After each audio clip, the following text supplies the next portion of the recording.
VSCC 24 news, सच के आगे कोई नहीं। नमस्कार, आप देख रहे हैं VSCC 24 न्यूज। आपके साथ मैं हूं हिना मेहता। फतेहपुर सीकरी में वायु गुणवत्ता निगरानी केंद्र स्थापित कर दिया गया है। इसके माध्यम से प्राप्त आंकड़ों का उपयोग धूल कणों पर नियंत्रण के लिए किया जाएगा। ये केंद्र NPCL KP2 विद्युत उपकेंद्र के पास लगाया गया। हालांकि उत्तर प्रदेश प्रदूषण नियंत्रण बोर्ड की आधिकारिक पुष्टि अभी शेष है। इसकी निगरानी UPPCB आगरा कार्यालय कर रहा है। ग्रीष्म ऋतु से पूर्व ही क्षेत्र में PM 2.5 और PM 10 में मिट्टी और रेत के कणों की मात्रा बढ़ जाती है। अप्रैल से मानसून तक थार मरुस्थल से आने वाली धूल भरी हवाओं के कारण AQI अक्सर बहुत खराब या गंभीर श्रेणी में पहुंच जाता है, जिसका असर आगरा महानगर और ताज टेम्परेचर जोन पर पड़ता है। नगर पालिका अध्यक्ष शबनम इस्लाम ने बताया कि फतेहपुर सीकरी धूल भरी हवाओं का प्रवेश द्वार है, इसीलिए यही नियंत्रण के प्रयास होंगे। उन्होंने जलाशयों, तालाबों और तेहर मोरी बांध में मानसूनी जल संग्रह को आवश्यक बताया। पूर्व चेयरमैन ने स्प्रिंकलर्स और एंटी स्मॉग गन के उपयोग की बात कही।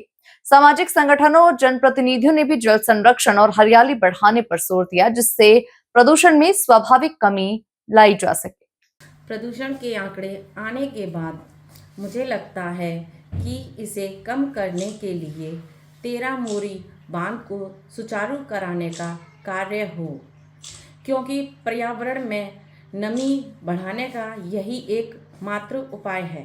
धन्यवाद। फतेहपुर सीकरी में AQI स्टेशन फतेहपुर सीकरी में चालू हो जाने को एक महत्वपूर्ण उपलब्ध मानते हैं। हम चाहते हैं कि इनके डाटा का उपयोग करके प्रदूषण नियंत्रण को कार्यनीति बने। यहाँ पर प्रदूषण ताजमहल के लिए तो घातक है ही, लेकिन साथ में बाबा शेख सलीम चिश्ती रहमतुल्लाह अलैह की दरगाह जो है वो भी संगे मरमल की है, उसको भी नुकसान पहुँचता है। लेकिन आम जनता भी इससे कम पीड़ित नहीं है। ये कण जो भी राजस्थान से आते हैं, इससे कई प्रकार की बीमारियां ऐसी हैं जो हमारे क्षेत्र के लोग उससे बहुत परेशान रहते हैं। इसमें कोई दो राय नहीं। धन्यवाद। नमस्कार, मैं Anil Sharma, secretary civil society of Agra.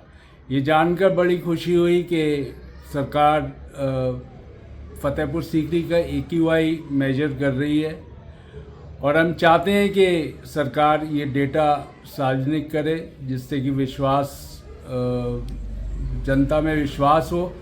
और हमारा मानना है कि AQI मेंटेन करने के लिए सबसे बड़ा जो कारण है, सबसे बड़ा जो रीज़न होगा वो होगा तेरे मोरी डैम में अगर पानी भरता है तो जो कि गेटवे है, फतेहपुर सीकरी जो पोल्यूशन का गेटवे है, वहाँ पर नमी आएगी और नमी आने के बाद वहाँ का जो एनवायरनमेंट है उसमें जो सूक्ष्म कण है वो आगरा की तरफ नहीं उड़ेंगे। और हम ये मानते हैं कि तेरह मोरी डैम में अगर पानी होगा तो इससे ग्राउंड वाटर भी बढ़ेगा और किसानों के लिए जब पानी की ज़रूरत होगी उस पानी को छोड़ा जाएगा। धन्यवाद।